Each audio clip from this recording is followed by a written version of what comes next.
성공예감 별책 프로. 지식과 지혜를 얻는 가장 경제적인 방법, 성공예감 별책 프로 시간입니다. 안녕하세요. 저는 이대호입니다.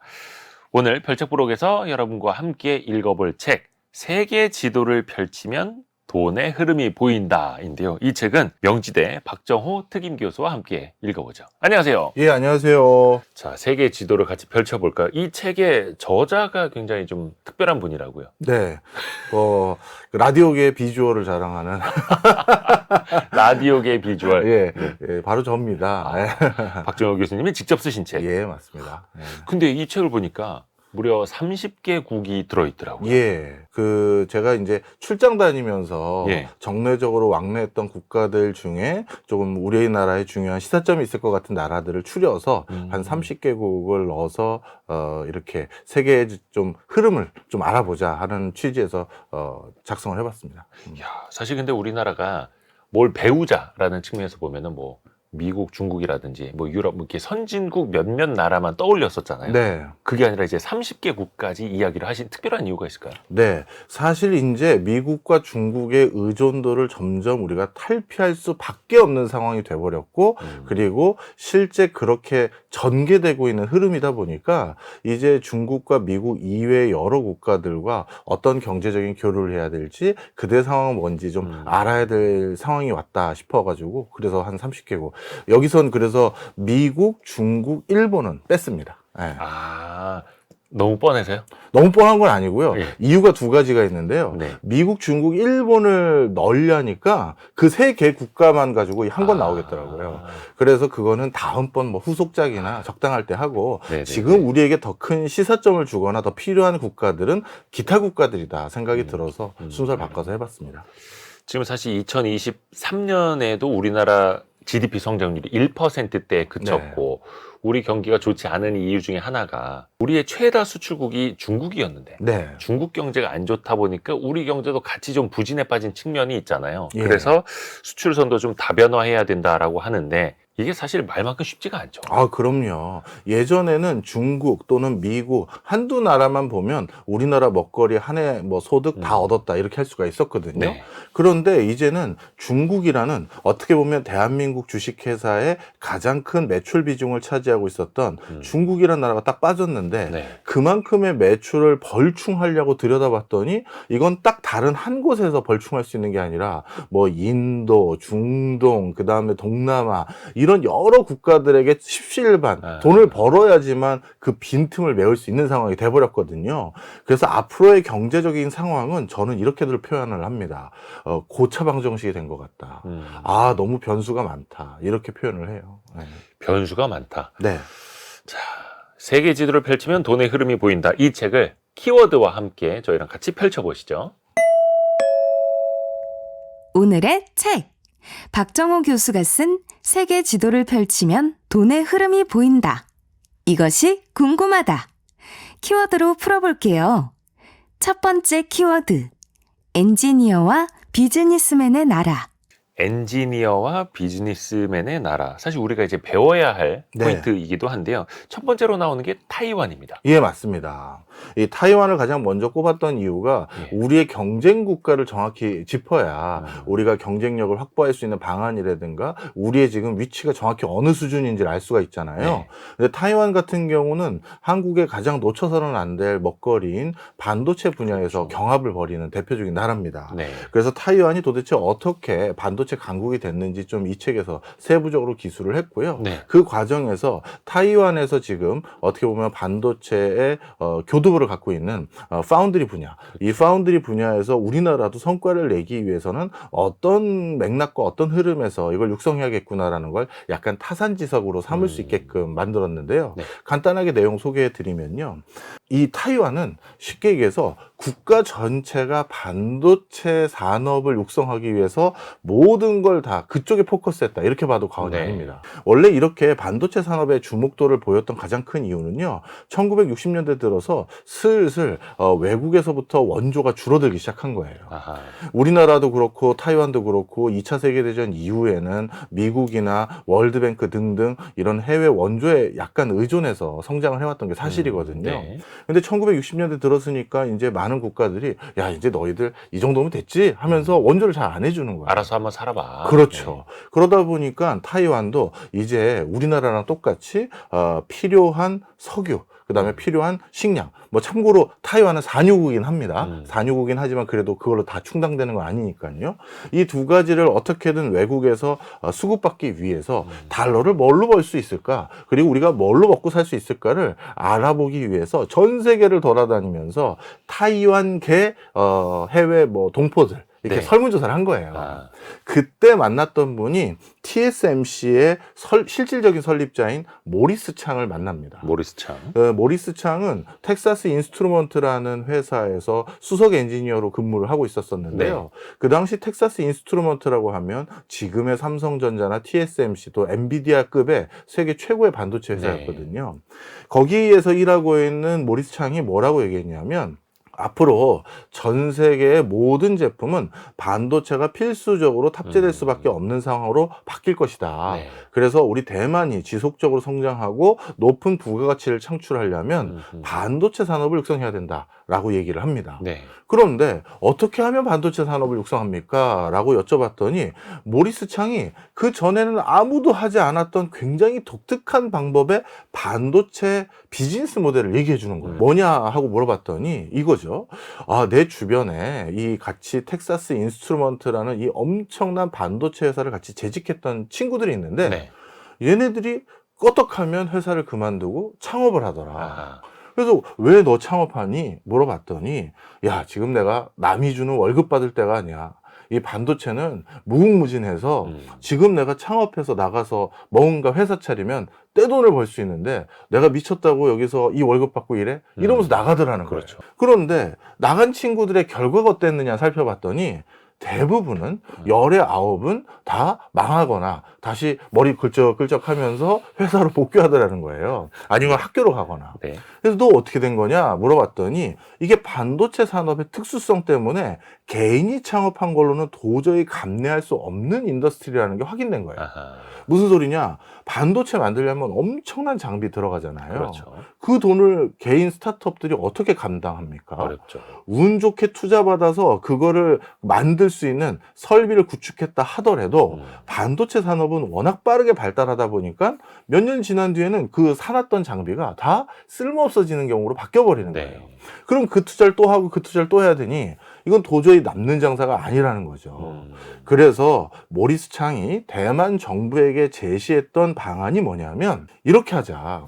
우리가 미국의 엔지니어들만큼 이 설계를 우리가 잘하는 건 쉽지가 않다. 네. 대신 그들이 설계만 해오면 우리가 그거에 맞춰서 무엇이든 만들어주는 일종의 이런 걸 OEM이라고 하죠. 그렇죠. 예, 반도체 OEM을 해보자. 이런 사업을 제시했고요. 그게 지금은 반도체 산업의 가장 대표격인 파운드리 산업의 전신이다. 이렇게 말씀드릴 수 있습니다. 반도체 전문 제조 공장을 설립하자라는 아이디어. 네. 그래서 지금 이제 세계 시장 점유율도 과반 네. 차지하고 있는 거고요.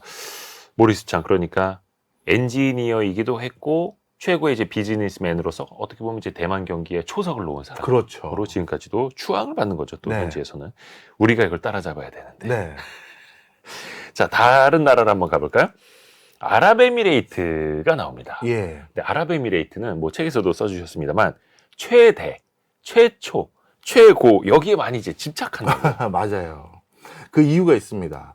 사실 1960년대, 70년대 두바이의 그 모습을 인터넷으로 검색해 보시면 진짜 허허벌판의 사막. 황무지, 네. 사막이죠. 네. 예. 아무것도 없어요. 예.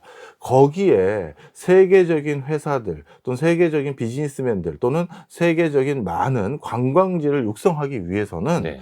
딱 한 가지 방법밖에 없는 거예요.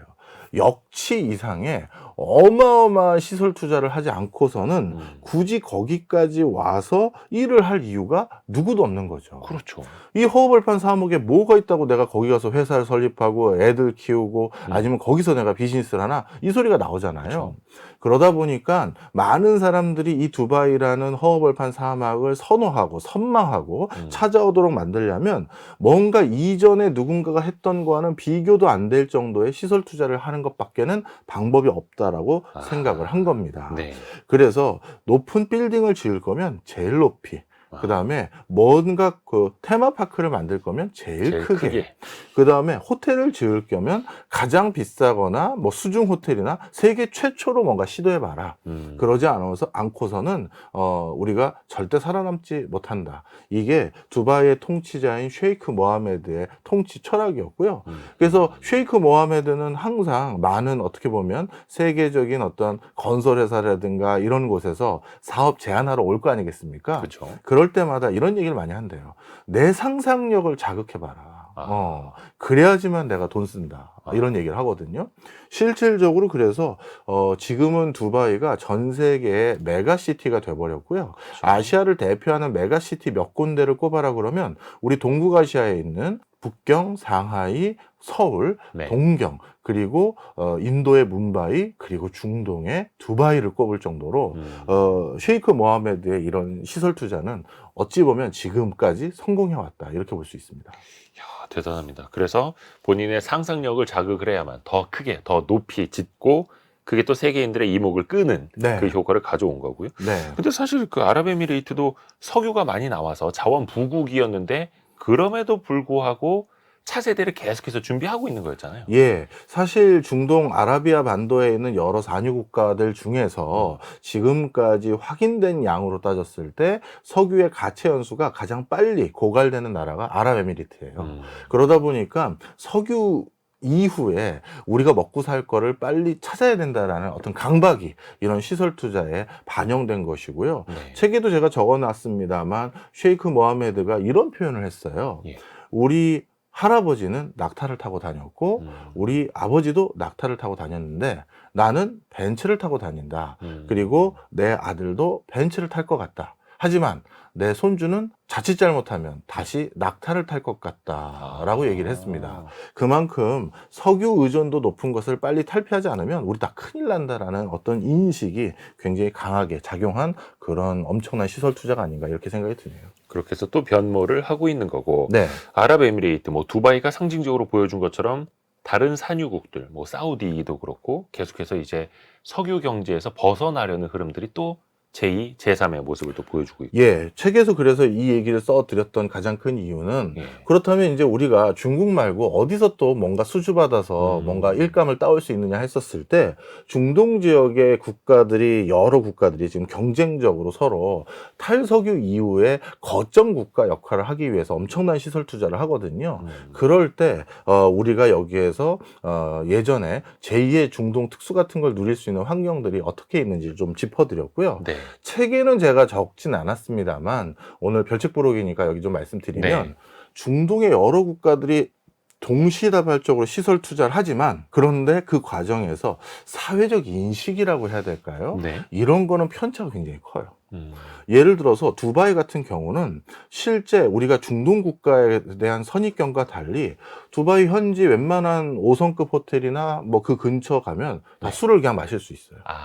그리고 여성분들도 해수욕할 때 비키니 입고 해수욕할 수 있어요. 그런데 카타르 같은 경우 있지 않습니까? 카타르도 야, 이러다가 우리가 사우디나 두바이에 밀려서 중동 지역에 이제 우리나라 있다라는 건 모두 잊어버리겠다, 이런 걱정 때문에 요즘 월드컵도 개최하고 많이 하지 않습니까? 네. 그런데 카타르는 투자는 엄청 많이 해서 시설 부분은 어떻게 보면 두바이나 아부다비 같은 느낌이 많이 나지만요. 네. 사람들의 인식이 두바이에 못 미쳐요. 어느 정도냐면 거기도 신분제 국가잖아요. 예. 왕족이 있고. 네. 제가 그 카타르에는 백화점을 지나가는데 그 카타르 꼬마애, 한 6살이나 7살 정도 돼 보이는 꼬마애가 저랑 이렇게 복도 통로에서 만난 거예요. 거기가 화장실 가는 통로인데 좀 좁았습니다. 근데 걔가 인상을 탁 쓰면서 제가 아시아계니까 하인이라고 생각한 거예요.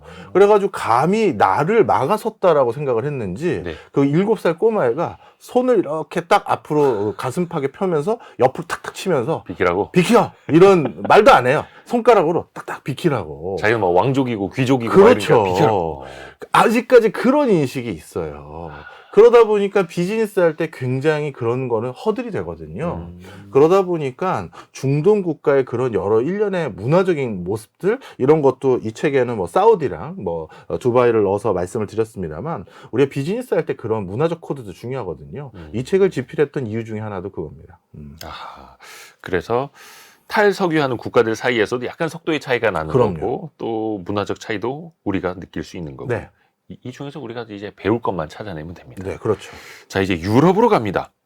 네덜란드가 나오는데, 근데 네덜란드가 제 생각보다 교역 규모가 상당하더라고요. 맞습니다. 네덜란드는 우리나라와 딱 두 나라가 전 세계 최강의 교역국이다, 이렇게 볼 수가 있는데요. 최강의 교역국. 예, 쉽게 얘기해서 전 세계에서 가장 교역을 많이 하면서 네. 인구도 예를 들어서 5천만 명이 안 되는 국가들, 아니면 5천만 명 수준의 국가는 딱 두 나라밖에 없어요. 네덜란드하고 한국입니다. 그래서 네덜란드가 이 조그만 나라가 어떻게 세계적인 강소 국가가 됐느냐라고 했었을 때, 이 교역이 그들의 가장 큰 부가가치 창출 역량이다, 이렇게 제가 평가를 하면서 집필을 했는데요. 특히 네덜란드에 대해서 우리가 알고 있던 선입견을 네. 제가 출장을 여러 번 가면서 그게 깨진 게 하나 있어요. 네덜란드 그러면 대표적인 산업 뭐 꼽으세요? 농업? 맞습니다. 아닐까요? 네. 전 세계 농업 수출국 2위에 해당되는 국가가 네덜란드, 이런 소리 네, 하잖아요. 네. 근데 네덜란드를 가만히 생각해 보면, 아니 우리 남한 면적보다도 작은 저 나라가 예. 어디서 뭘 재배해서 저렇게 많은 농산물을 아. 수출하느냐, 이렇게 생각할 수 있죠. 절대적으로 농지 자체가 좁을 텐데. 예. 그런데 네덜란드가 세계 2위의 농업 수출국이 될 수 있었던 가장 큰 이유는 중개무역이에요. 중개무역. 예. 다른 데서 농산물을 사서 그걸 바탕으로 다시 필요한데 납품해 주는 거예요. 대표적으로 네덜란드는 전 세계에서 카카오 수출항 두 번째로 수출 물량이 많은 항구를 네덜란드가 가지고 있거든요. 카카오 수출이요. 예. 그런데 실제 네덜란드에서 카카오는 단 1톤도 재배가 안 돼요. 근데 들여와서 네. 뭔가를 가공해서 내보낸다는 뜻이죠. 맞습니다. 아프리카 각 지역에서 카카오를 원두를 이제 선적해서 가지고 오고요. 그래서 그거를 뭐 품질에 따라 분류를 하죠. 그리고 브랜드를 붙여서 그걸 필요한 국가들에게 딜리버리하는 게 네덜란드의 경쟁력이에요. 아. 일부 원예 농업 같은 경우는 외국에서 사오는 것 가지고는 갑자기 물량이 부족하거나 아니면 날짜를 못 맞출 때가 있어서, 그거 같은 경우는 내부에서도 같이 만들어서 그래서 물량을 맞추고 일정을 맞추는 경우가 있는데, 대부분 뭐 담배라든가 카카오라든가 이런 것들은 외국에서 전량 수입해서 다시 유럽 각지나 세계 각지로 판매하는 형태로 전개되는 게 바로 네덜란드의 모습입니다. 그래서 네덜란드 사람들은 어찌 보면 한 가지 또 문화적인 코드 하나 말씀드리면, 네. 외국 문화에 대한 선입견이 없어요. 아. 제가 남의 나라 문화에 대해서 굉장히 개방도가 높고 수용성이 높은 국가들의 공통점을 봤더니, 교역을 많이 하는 사람들이거나 아하. 유목민들이 많이 거주하는 국가에서 너희 나라는 그래? 아, 우리나라는 그래 하고 그걸 말지, 여기에 대해서 무슨 곁눈질로 본다든가 의구심을 갖거나 그런 게 전혀 없어요. 대표적으로 네덜란드도 마찬가지거든요. 네. 남에게 해를 미치지 않으면 나의 가치관과 다르더라도 그게 무슨 문제야? 이런 정도까지 간 나라가 바로 네덜란드예요. 그러다 보니까 우리나라가 보기에는 야, 이거 이 나라 좀 문제 있는 거 아니야? 라는 수준의 어떤 사회적인 어떤 수용성이 높은 경우가 있는데요. 대표적으로 뭐 대마초 같은 것도 그냥 거리에서 피는 그런 골목들이 네덜란드는요? 있고, 오. 예, 그리고 뭐 그 밖에 여러 가지 우리가 사회적으로 금기시하는 여러 비즈니스를 네덜란드에서는 다 허용해주고 있거든요. 차마 지상파에서 말하기 말하기 힘든 힘든. 것들. 예. 그래서 그런 것들까지도 전부 허용한 게, 아니, 자신의 신체 가지고 비즈니스 한다는데, 아니면, 그리고 자신이 이걸 피면 몸이 나빠지는 걸 아는에도 불구하고, 그럼에도 불구하고 이걸 하겠다는데, 본인이, 그걸 왜 우리가 이래라 저래라 해? 이런 수준까지 갈 수 있었던 가장 큰 배경은, 모든 국가와 교육을 하기 때문에 생기는 문화적 수용성이 좀 있더라고요. 이야, 이거는 이제 네덜란드만의 특성이었고요. 네. 우리가 또 다음 키워드 같이 열어서 세계 지도 같이 펼쳐보겠습니다. 다음 키워드. 자신만의 산업을 가진 나라. 자신만의 산업을 가진 나라, 그리고 그걸 잘하는 나라들. 우선 금융부터 한번 살펴볼까요? 금융하면 사실 홍콩이 빠지질 않는데요. 맞습니다. 홍콩은 아시아의 금융 허브이자 전 세계 글로벌 금융 허브 중에 하나죠. 네.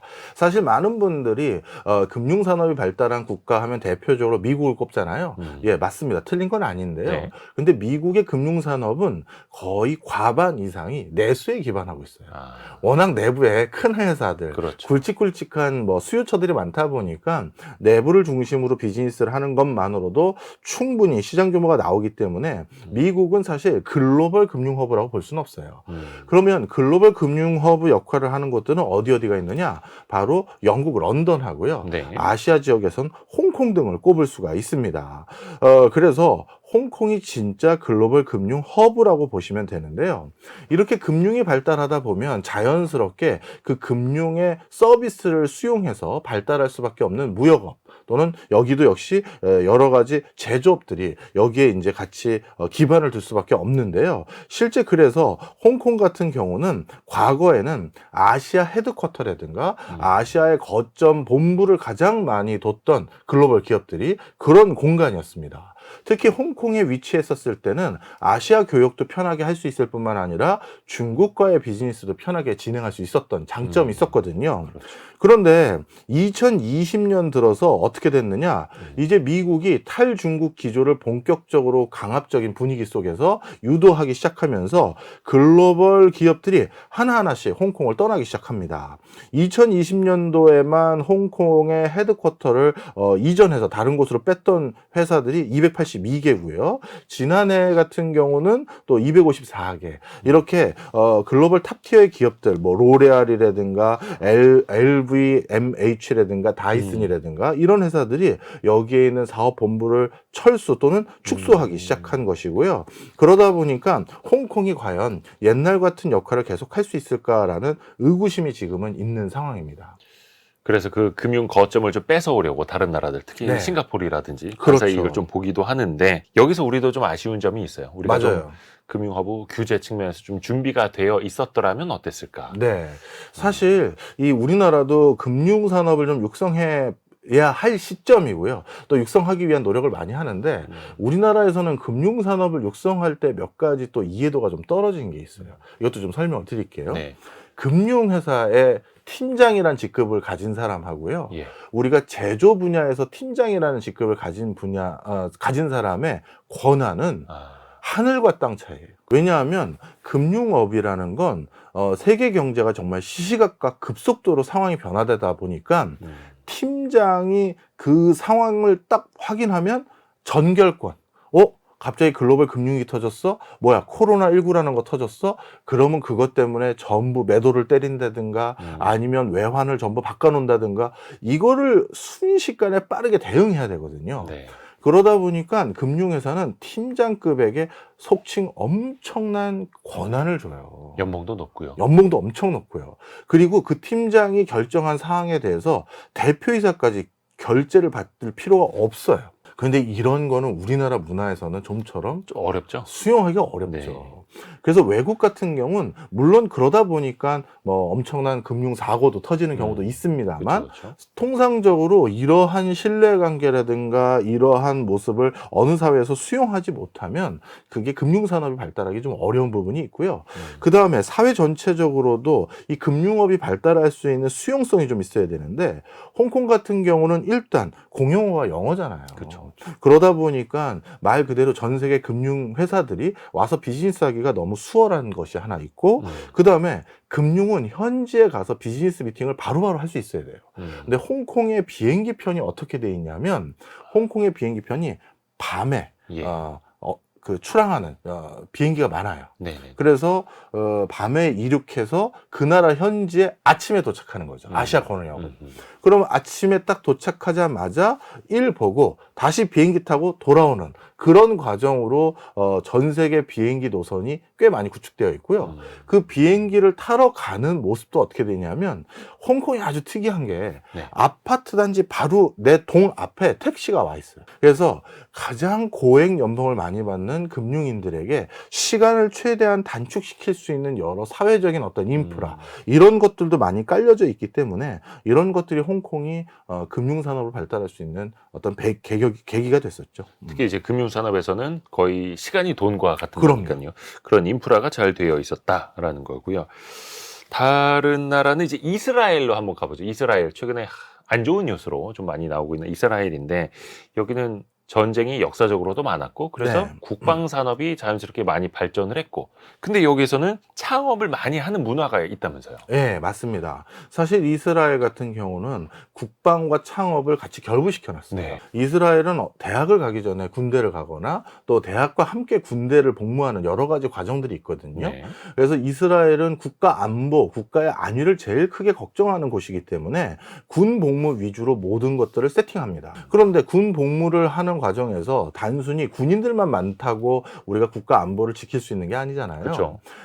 국방이 나름대로 뭔가 최첨단 기술과 접목되어야지만 국방력이 더 높아졌다라는 게 요즘의 상황이거든요.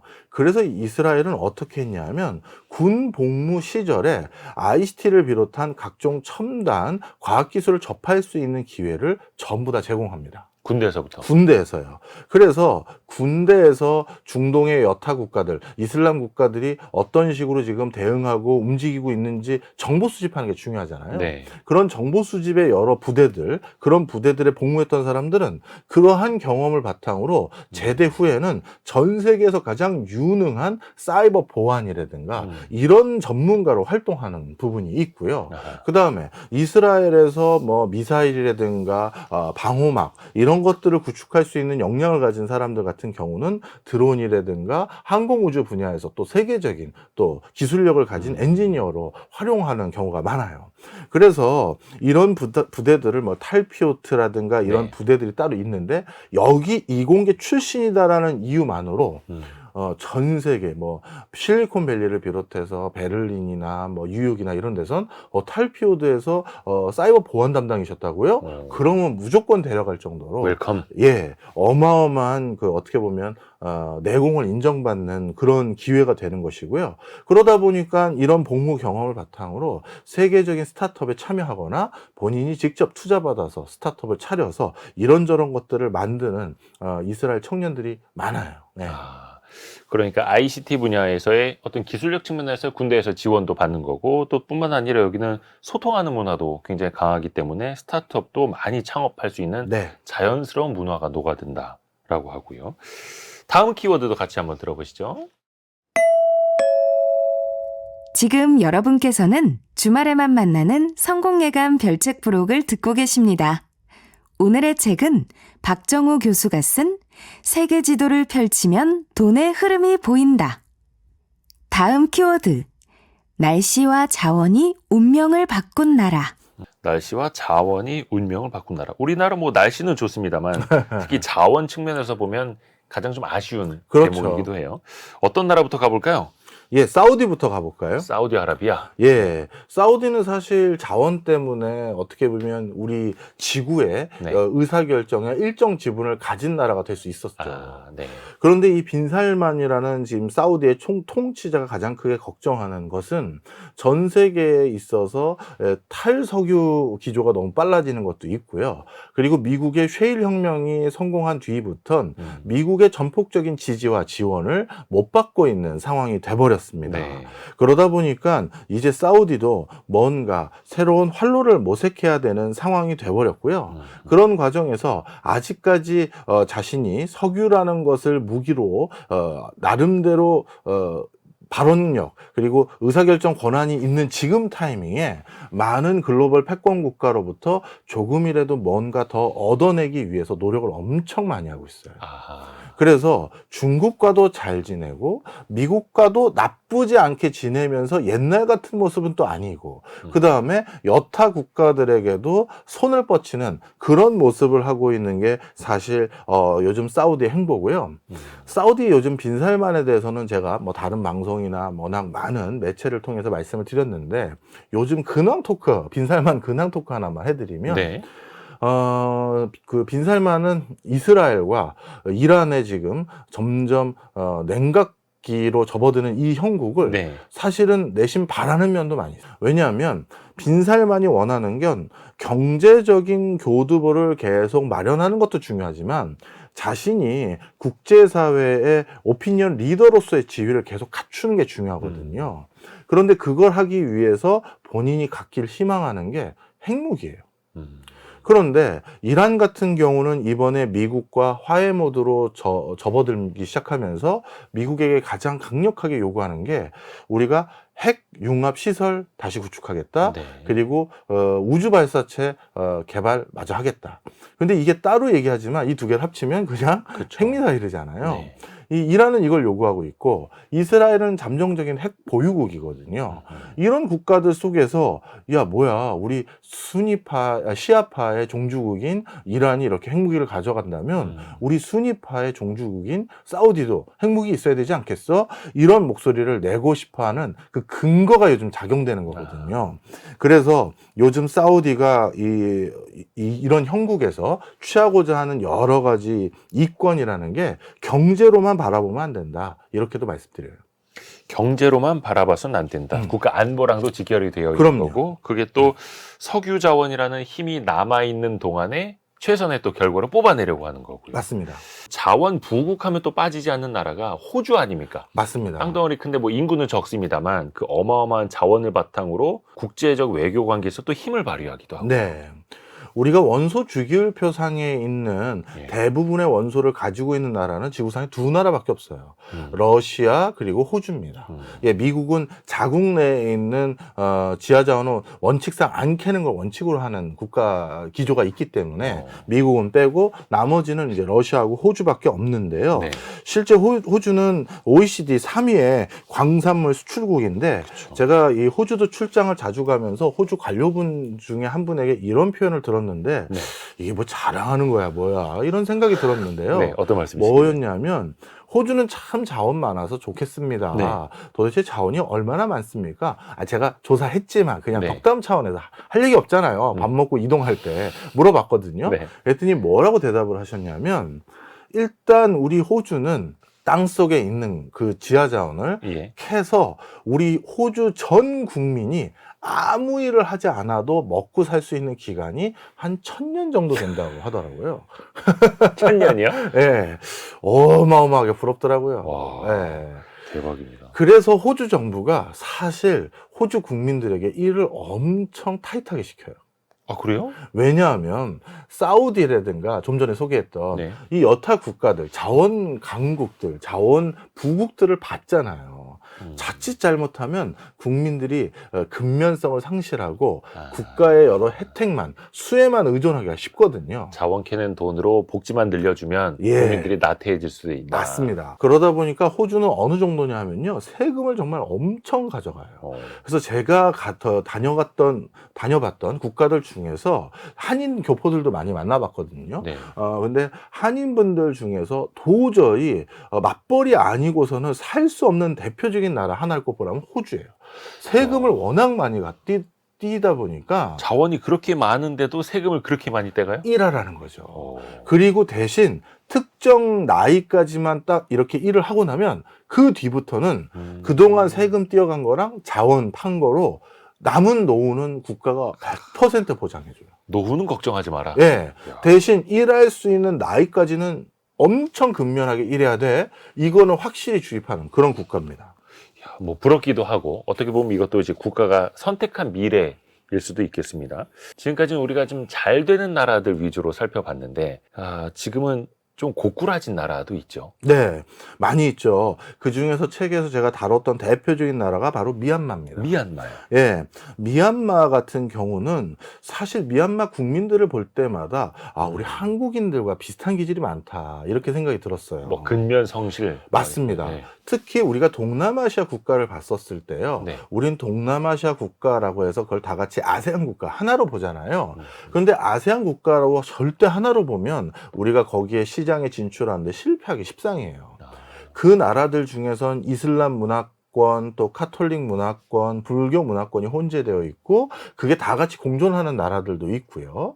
그런데 통상적으로 제가 봤을 때 제조 역량, 제조를 할 수 있는 기반을 갖춘 국민성을 가진 나라들 꼽으면 불교 문화권이 많더라고요. 이 불교 문화권이 아주 독특하게 규율이라고 해야 될까요? 예. 교리 같은 거를 지키는 것에 대해서 나름대로 좀 내재화하거나 체계화하는 게 좀 더 잘 전달되는 것 같고요. 이게 단순히 이슬람 문명권처럼 종교적인 굴레 속에서 지키는 게 아니라 이 불교는 그걸 사회화해가지고 정치, 사회, 그 다음에 경제까지도 많이 이게 뭐랄까요? 영향을 미치도록 많이 결부가 되어 있고요. 네. 특히 이상하게 불교 문화권이 문해율, 그러니까 글을 읽고 쓰는 능력들이 굉장히 출중하더라고요. 대표적으로 미얀마도 마찬가지입니다. 미얀마의 문해율이 한 92%고요. 이건 동남아시아에서 가장 높은 숫자 중에 하나예요. 그리고 천연 자원도 되게 많아요. 그리고 미얀마 그 내부에서도 뭔가 자신들도 이제 발달시켜보자 라는 그런 니즈도 많고, 그리고 외자 유치를 받기 쉬운 게 1인당 국민소득이 1,000불 정도 수준이에요. 그러니 이런 근면성에, 이런 문해율에, 이런 나름대로 제조하기 적합한 신뢰관계를 종교적인 맥락에서 구축한 사람들이 네. 불과 연봉은 1,000불이다? 야, 이거는 여기다 공장 짓기 딱 좋은 상황이었거든요. 그러네요. 그런데 중국이 동남아시아 국가를 지나야지만 인도양으로 나갈 수가 있거든요. 네, 네. 사실 미얀마가 이 얼마 전에 군사 정권으로 바뀐 가장 큰 이유는 예. 중국에 어떻게 보면 인도양으로 직접 나갈 수 있는 교두보 확보 차원에서 필요한 어떤 대안지였기 때문에 그렇게 된 건데, 그 뒤부터는 말 그대로 뭐 서양 국가들의 지원이라고 해야 될까요? 관심이 뚝 끊겼고요. 그래서 지금은 인프라 뭐 재설계, 재구축이 부실해됐고, 은행도 도산했고, 정부 재정도 계속 부족한 상태라서 전 세계 최빈국으로 전락한 상황이 돼버렸죠. 안타깝습니다. 그래서 여기를 보면은 정치, 외교가 얼마나 안정되는 게 중요한가를 타산지적으로도 보여주는 미얀마의 사례이기도 하고요. 다음 키워드도 같이 열어보시죠. 다음 키워드. 미리 가본 미래의 나라. 미리 가본 미래의 나라. 어떻게 보면 청사진을 좀 펼쳐놓고 네. 그대로 나라를 만들어가고 있는 그 모습일 것 같은데요. 요즘에 많이 뜨고 있는 게 이제 중국을 대체할 그 생산 기지가 어디가 될 것이냐. 예. 그때 인도랑 같이 이제 빠지지 않는 나라가 베트남이죠. 맞습니다. 젊은 나라이기도 하고요. 예, 맞아요. 우리 베트남하고 우리나라의 관계는 지금도 양쪽의 교역 비중이 점점 높아지고 있는 그렇죠. 상황이고요. 전 세계에서 베트남에 대한 관심도도 뭐 정말 남다른 수준이 됐다라고 보시면 되겠습니다. 특히 베트남에서는 한국이 어떤 이미지냐 하면요. 네. 베트남 국민들이 이제 간간히 이제 한국에 관광 많이 오시거든요. 예. 그러면 이런 표현들 많이 하세요. 이거 제가 직접 들은 거예요. 네. 명동 근처나 시청이나 광화문 근처에서. 한국 사람들은 어떻게 이렇게 다 멋있냐. 진짜로. 네. 그러면서 하시는 말씀이 한국은 진짜 무슨 그분들의 표현을 빌리자면 네. 아시아의 밀라노 같은 곳으로 생각하시는 것 같아요. 이렇게 도시 정비도 잘 됐을 뿐만 아니라 거리에 다니는 사람들의 드레스 코드라고 해야 될까요? 옷차림, 그리고 여러 가지가 하나하나 다 멋있다고 생각들을 해주시더라고요. 이런 것들은 우리 제품을 베트남에 전달하고 보급하는데 굉장히 좋은 환경적인 요인이 되는 것이거든요. 실제 베트남 내부에서도 또 한국에 대해서 굉장히 관심도가 높은 이유가 하나 더 있습니다. 베트남 전체 GDP에서 20% 가까이가 요 한 회사에서 지금 차지하고 있거든요. 어딘지 아시잖아요. 어딘지 알겠네요. 예, 네, 바로 절대적이죠. 베트남 삼성전자 법인이죠. 어, 여기가 베트남 전체 GDP의 20%를 육박합니다. 어마어마한 거죠. 그럼요. 그래서 한번 외신에서요, 예. 삼성전자가 이제 휴대폰 공장을 비롯해서 백색가전 공장을 인도에 건설한다라는 뉴스가 한번 나왔더니 네. 베트남의 수뇌부들이 모두 난리가 났죠. 예, 이재용 회장님 한번 뵙자. 이게 무슨 소리냐. 우리가 그런 사이가 아니지 않냐. 네. 라고 할 정도로 정말 이래나 저래나 한국과는 엄청난 관계에 모여져 있고요. 많은 분들이 또 이렇게 생각하세요. 아니, 교수님, 베트남 물론 1억 가까운 인구고 30세 이하의 인구가 많은 비중을 차지하고는 있지만 아직까지 국민소득이 좀 낮은데 우리 한국산 제품을 사기에 충분한 소비력이 있겠습니까? 이렇게 생각하시는데요. 이것 듣고 오늘 이 시간에 말씀드리고 가겠습니다. 네. 많은 개도국 가보시면요. 그 개도국의 MZ세대들의 월급은 우리랑 차이가 나요.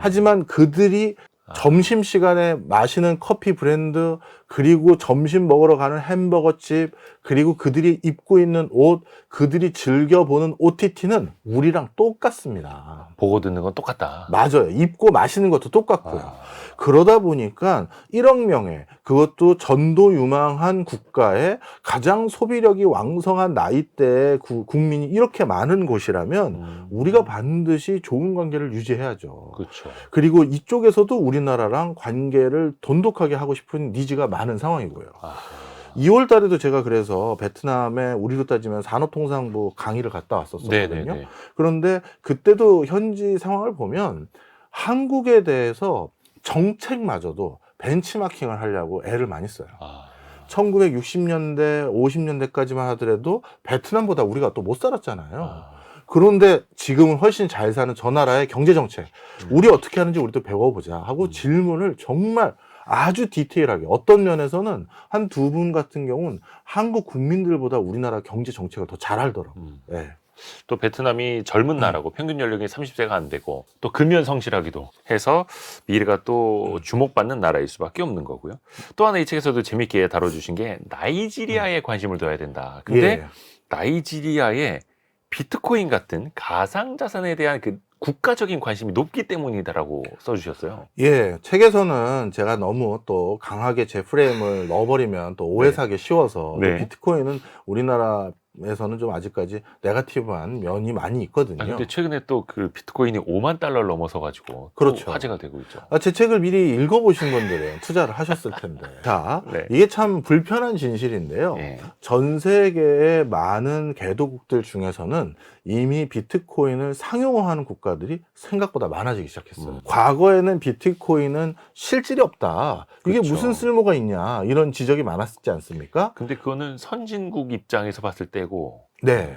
근데 나이지리아 같이 자국 화폐의 기능이 거의 풍지박산이 났던 국가들 같은 경우는 비트코인을 실질적인 가치 저장 수단으로 삼는 국민의 숫자가 적지 않아요. 설명을 좀 간단히 드리면 나이지리아에선 지금 통용되는 화폐가 세 종류가 있습니다. 하나는 전통적으로 원래 나이지리아 정부가 인쇄해서 종이로 인쇄해서 네. 찍었던 나이로라는 화폐. 네. 그런데 이거는 코로나19 기간 동안 거의 하이퍼 인플레이션에 준하는 상황에 직면하면서 뭐 휴지 조각이 됐어요. 그래서 나이지리아는 종이를 더 찍어야 되는데, 종이 화폐를 더 찍어야 되는데 네. 이 나이지리아 같은 국가는 종이 화폐를 찍을 수 있는 자체적인 기술 역량이 없거든요. 아, 그래서 영국 같은 데다가 화폐 좀 찍어주세요 부탁을 해야 되는데 국가 재정이 이렇게 어렵다 보니까 그 돈도 없는 거예요. 그래서 어쩔 수 없다. 우리가 이 나이로라고 해서 네. 가상화폐를 국가에서 발행해서 아. 이걸 통해서 우리가 공무원들 월급도 주고 국민들에게 주기로 했던 연금이라든가 여러 가지 혜택들도 이걸로 주자. 정부가 주도하는 전자화폐. 네. 그랬는데 생각해 보세요. 종이화폐의 신뢰감도 떨어졌는데 국민들이 국가에서 전자화폐로 또 화폐 발행한다고 하면 그거 믿겠습니까? 몇 개가 있을지도 모르고요. 그렇죠. 네. 또 안 믿는 거예요. 그러다 보니까 나이지리아 국민들은 어떤 선택을 했냐 하면 이번 달 월급을 받아서 쓸 거 쓰고 돈이 좀 남았어요. 네. 근데 이걸 종이돈으로 그대로 은행에 넣어놓거나 자기가 가지고 있으면 몇 달 뒤면 또 휴지 조각이 되잖아요. 가치가 떨어지죠. 그래서 이들이 선택한 가치 저장의 수단이 비트코인이에요. 나이지리아는 아직까지도 내전 상태에 준하는 곳이고요. 반정부 단체가 점령하고 있는 지역들도 있어요. 네. 그리고 나이지리아에서 가장 대표적인 비즈니스가 납치거든요. 가장 대표적으로 그 반정부 단체들이 납치를 해서 자신들이 필요한 돈을 조달받아요. 아, 또 마약 거래도 많이 하고요. 그런데 이런 납치라든가 마약 거래는 계좌가 파헤치지면 안 되니까 그렇죠. 전부 비트코인으로 결제를 받기를 희망하죠. 아, 그러다 보니까 사회 전반에서 비트코인이 이래저래 쓰임이 많은 거예요. 자, 이거를 나이지리아 얘기에서 조금 확대해서 설명을 드리면 이렇게 보시면 될 것 같은데, 지금 전 세계에서 자국 화폐에 대한 신뢰도가 떨어진 많은 국가에서는 그럼 그 나라 국민들은 뭘로 가치를 저장하느냐? 네. 달러 보기에는 정말 하늘의 별 따기만큼 네. 어렵고, 그래서 대부분 비트코인으로 자신의 재산의 일부를 저장하기 시작했어요. 네. 그러다 보니까 비트코인의 전 세계적인 흐름 중에 하나가 하방 경직성을 갖기 시작했어요. 아, 이렇게 많은 신흥국들의 일부 국가들이 그것을 실제 화폐로 대용해서 쓰기 시작했고, 그리고 참 불편한 진실이지만 음성적인 거래인 뭐 테러라든가 마약이라든가 뭐 매춘이라든가 이런 나쁜 거래들의 결제 수단은 이미 비트코인으로 자리매김해버렸잖아요. 우리 인류 역사상 이런 지하 경제가 없었던 적은 없거든요. 네. 그러다 보니까 이런 쓰임으로 인해서 비트코인이 하방 경직성을 가졌던 건 분명한, 이거는 불편한 진실이자 이제 돌이킬 수 없는 상황이 돼버렸다, 이렇게 말씀드립니다. 진짜 불편한 진실이라는 말이 딱 맞네요. 예. 후진국에서는 또 수요가 있을 수밖에 없는 거고요. 네. 다음 키워드도 같이 들어보실까요? 다음 키워드. 남다른 삶의 방식을 선택한 나라. 남다른 삶의 방식이요? 네. 이게 나라마다 처한 상황이 다 다르기는 한데 네. 어떤 국가를 살펴볼까요? 튀르키예 이야기가 나오네요. 네, 맞습니다. 튀르키예는 아시아와 유럽 사이에 있는 이 두 대륙을 인접하고 이어주는 국가라는 점에서 이걸 활용한 삶의 방식 그리고 경제적인 대안들을 찾았던 대표적인 나라예요. 튀르키예는 유럽입니까? 아시아입니까? 본인들도요. 예. 그때 달라요. 그렇게 얘기합니다. 유리한 쪽으로. 예, 예. 네. 심지어 중동이라고 얘기했다가 아시아계다라고, 본인들도 투르크계니까 예. 우리 옛날에 돌궐, 예. 그러니까 우리 바로 위쪽에도 있었던 아하. 곳이잖아요. 이것도 참 놀라웠어요. 제가 저는 이제 취미가 예. 어느 나라를 출장이나 놀러를 가거나 아니면 국내에서도 시간이 나면 박물관 같은 데 가보는 게 제 취미 중에 하나거든요. 네. 그런데 제가 하도 해외 출장을 많이 가다 보니까 특이점을 발견한 게 있어요. 예. 전 세계에서 특히 동북아시아 지역에서 이쪽 우리나라랑 근접하고 있는 국가들 중에서 금관을 쓰는 문명을 가졌던 나라가 없어요. 그래요? 우리나라 신라는 금관이 있죠. 있잖아요. 그런데 중국 황제들이 금관 쓴 적 없어요. 그냥 투구 모양의 금 옆에 쪽두리 같이 네네. 장식을 한 적은 있지만 금관을 쓴 적이 없고요. 어. 고구려나 백제에서도 금관은 안 나왔어요. 그럼 이 금관은 도대체 예. 어느 문명권에서 우리가 같이 영향을 받거나 이게 흔적일까? 이게 궁금했는데 네. 제가 가서 깜짝 놀란 게, 튀르키예에 우리로 따지면 국립중앙박물관에 가봤더니 예. 우리 신라 왕관과 똑같은 문양, 그 왕관의 옥이 이렇게 그 네네네네네. 쉼표 모양으로 꺾어져 있잖아요. 예. 그것까지 똑같이 달려져 있는 그 왕관이 똑같이 있더라고요. 그래요? 네. 어떻게 된 일이에요? 바로 이쪽도 우리 저쪽 뭐라고 해요? 저기 만주 위쪽에 예. 그 위구르 쪽이라고 해야 되나요? 이쪽 지역에서부터 같이 공존했다가 일부는 우리 한반도로 남하하고 일부는 튀르키예 쪽으로 가버린 거거든요. 그래서 그 흔적들이 그대로 고스란히 남아져 있고요. 음식도 상당히 우리 입맛에 맞아요. 그리고 사람들의 기질도, 그리고 표정을 보면 우리가 그 표정으로 많은 나라 사람들을 좀 간파할 수 있거든요. 네. 러시아나 북유럽 사람들은 대부분 무표정해요. 네. 러시아는 웃으면 안 돼요. 그래요? 그럼 결례라고 해요. 대화하다가? 예, 옛날에 공산주의 시절에, 지금도 뭐 그쪽 네. 그 진영이지만, 갑자기 수업 시간에 웃거나 이러다가 웃으면 남들은 다 이러는데 넌 왜 웃고 앉아있냐라는 지적을 받아서 웬만하면 감정 표현을 잘 안 드러내요. 그게 이제 몸에 밴 거예요. 예. 그런데 이 터키인들이 한국인들과 비슷해요. 음. 그 스몰 토크 아주 비슷한 유형으로 하고 네. 이런 것도 아주 비슷하죠. 자, 그래서 아시아적인 기질도 많고 지금은 뭐 나토라든가 여러 경제적인 것은 유럽에 편제해서 본인들이 진행하려는 기질도 있고 그런 국가이고요. 그러다 보니까 이게 어떻게 활용되느냐? 유럽에서 장사하고 싶은 많은 기업들이 제조 거점 공장을 대부분 어디다 짓냐면 투르키에다가 공장을 지어요. 아. 일단 인건비도 쌀 뿐만 아니라 투르키에다가 지었을 땐 중동 지역에 진출하기도 편할 뿐만 아니라 아하. 또 유럽으로 진출하기도 편하거든요. 그래서 한국의 여러 기업들, 뭐 현대자동차를 비롯해서 많은 기업들이 투르키에 공장이 참 많고요. 그리고 투르키에서 우리로 따지면 이커머스 1등도 우리나라의 11 거기 이커머스가 투르키의 이커머스 1등이에요. 네. 말 그대로 어떻게 보면 교두보 역할을 딱 하고 있는 나라네요. 네. 튀르키예도 근데 몇 해 전부터 인플레이션을 통제를 못해서 국가 경제적으로는 굉장히 어려워진 측면도 있었는데 역사적으로는 또 재미난 측면이 있습니다. 아, 이게 벌써 시간이 다 흘러갔습니다. 스웨덴 한번 간단하게 좀 살펴볼까요? 스웨덴 하면 북유럽 국가 대표적으로 복지의 천국이라고 불리는 나라잖아요. 네, 맞습니다. 사실 스웨덴은 이 복지의 천국인데요. 네. 그 이면을 자세히 보시면 이 복지의 천국일 수밖에 없는 여러 가지 맥락들이 좀 있어요. 왜냐하면 여기에서는 사회적인 이것도 또 역사적인 맥락이 있어요. 네. 우리가 이 극한 지역에서 살고 있는 국가들의 공통점은 네. 누군가가 위기에 봉착했었을 때 그 사람들을 도와주는 문화가 있어요. 예를 들어서 허벌판에 폭설이 내리는 그 공간을 걸어가고 있는데 예. 저 사람 뭐야? 모르는 사람이니까 겁도 나잖아요. 네네네. 근데 그 사람을 옆에서 여기 따뜻한 데 있으니까 일로 와서 쉬다 가세요. 안 하면 그 사람 죽거든요. 그러다 보니까 위기에 처한 사람들은 다 우리가 도와주자. 이런 컨센서스가 문화가. 사회적으로 있어요. 그런 것들이 문화적으로는 자연스럽게 복지를 중심으로 생각할 수밖에 없었던 면이 하나 있었고 또 한 가지는 바로 옆에 러시아가 볼세비키 혁명을 달성했잖아요. 네. 그리고 나서 핀란드를 비롯해서 스웨덴까지 점점 사회주의 혁명이 넘어올 수 있는 상황이 됐는데 네. 이 사회주의 혁명을 그럼 막을 방법은 뭡니까? 그거에 준하는 복지를 국가에서 해줄 테니 우리는 사회주의 하지는 맙시다. 이런 맥락들도 있었던 상황이죠. 그러다 보니까 전 세계적으로 가장 복지에 관심이 많을 수밖에 없었던 역사적 맥락도 있었죠. 아하. 야, 숨가쁘게 세계 지도를 펼쳐봤습니다. 그렇네요. 이제 한방 핵심 구조를 한번 정리를 해볼까요? 심쿵 한방입니다. 오늘의 심쿵 한방. 세계 지도를 펼치면 돈의 흐름이 보인다를 관통하는 핵심 구절. 한방에 정리합니다.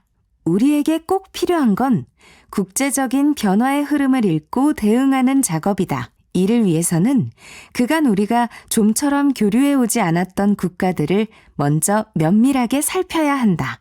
그 나라에 가장 필요한 것이 무엇인지, 어떤 이유로 지금의 모습을 갖추게 되었는지, 고민하는 부분은 무엇인지 등 다양한 방면에서 이해해야 한다. 이 심쿵 한방은 어차피 이제 저자이자 지금 박정호 교수님하고 우리 같이 이야기하고 있는데 본인이 직접 쓰신 내용이니까 예. 이 마지막 심쿵 한방을 정해주신 이유 들어볼까요? 예, 우리나라도 이제 또 한 번 도전을 받고 있어요. 예. 중국 이외에 어디서 먹거리를 찾아야 되느냐, 또 이 보호무역주의 속에서 우리는 어떻게 대안을 찾아야 되느냐 했었을 때, 역시 뭐 우리는 수출을 안 하고서는 에너지와 식량을 어디서 얻어올 수 없는 국가 구조를 가지고 있기 때문에 네. 반드시 또 수출을 해야 됩니다.